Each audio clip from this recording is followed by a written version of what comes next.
This report is brought to you by Sugar Bay Club Suites and Hotel, St. Kitts. When it comes to the membership of the Caribbean community Caricom, the British overseas territories in the region are fully aware of their status. Unlike Montserrat, which is a founding member of Caricom, the others are at varying stages of upgrading their status, with Bermuda being the most far advanced in the request for full membership. British Virgin Islands Premier Dr. Natalia Wheatley says he's hoping by the time the Caricom leaders end their 4-day summit on Friday, his country's application will be further advanced. Bermuda has put forward their application. The Virgin Islands, BVI, has also put forward our application.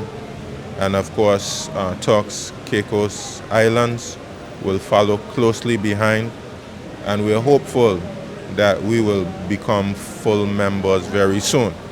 But there is a process that has to be undertaken. The process has begun. We've been having discussions with the General Legal Counsel, as well as the Assistant Secretary General, who's responsible for the community. And thus far, things have been going very well. I have to congratulate the Secretariat. They're responsive, they're engaged, and of course we expect to see a good outcome very soon. Like Bermuda, Dr. Wheatley says the BVI will, if given full membership, will not, however, allow for the free movement of CARICOM nationals within the CARICOM Single Market and Economy, the CSME.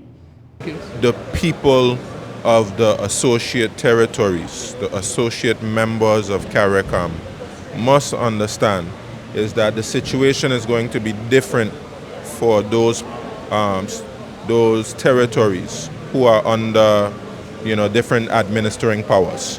In our case, the United Kingdom. So full membership for us will look different than it looks for an independent sovereign country. And even the independent sovereign countries, all of them have not signed up to the freedom of movement. And freedom of movement would be one of the areas that we would not sign up to. But most of the other areas we'll be able to participate in fully. But because we are not an independent sovereign country, freedom of movement, security, certain aspects of foreign policy are not within our gift to be able to make decisions on within the community. Wheatley said that the BVI is also seeking full membership within the Organization of Eastern Caribbean States, the OECS. We don't anticipate having freedom of movement. And I don't think all the members of the OECS will have freedom of movement. I think the freedom of the movement is something that we have to look at carefully, because while we may favor it from an ideological standpoint, we have to ensure that some of the smaller countries and territories who persons may want to come to be able to walk are not overwhelmed, because we have finite and limited resources. Anguilla's Premier Cora Richardson Hodge says the Associated States are also looking for more than just being observers at the CARICOM Summit.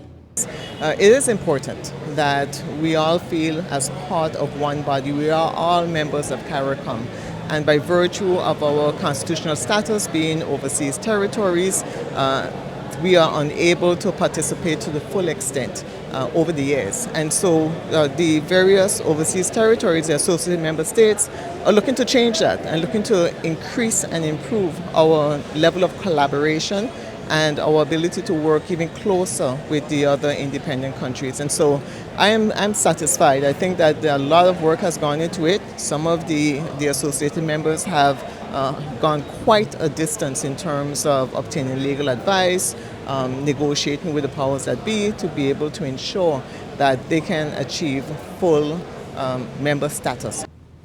The Anguilla Premier is celebrating her first full year in office, having been sworn in on February 27th last year, and she says she fully supports the steps being taken, even as she too expressed reservations about the free movement aspect. We have not applied, and so at this point in time, I'm not aware as to what the requirements are, what the steps are, what steps have been taken in order to be able to be a part of that aspect. But worst case scenario, I would imagine that there are some carve-outs, because ultimately, if especially as it relates to overseas territories, if there is a limitation by the powers that be in terms of the free movement of people, I'm sure that we can work through that process. So for instance, persons, they may not be through the process of free movement, but it could be by way of work permits. And work permits are freely given in the associate member territories. And so there's always a way to work around whatever limitations there may be. And so I'm satisfied that we can overcome whatever issues there are. So for the Associated States, they are hoping this week's Caricom Summit held in St. Kitts and Nevis will hold hope for the full membership of Caricom. This report is brought to you by Sugar Bay Club Suites and Hotel, St. Kitts.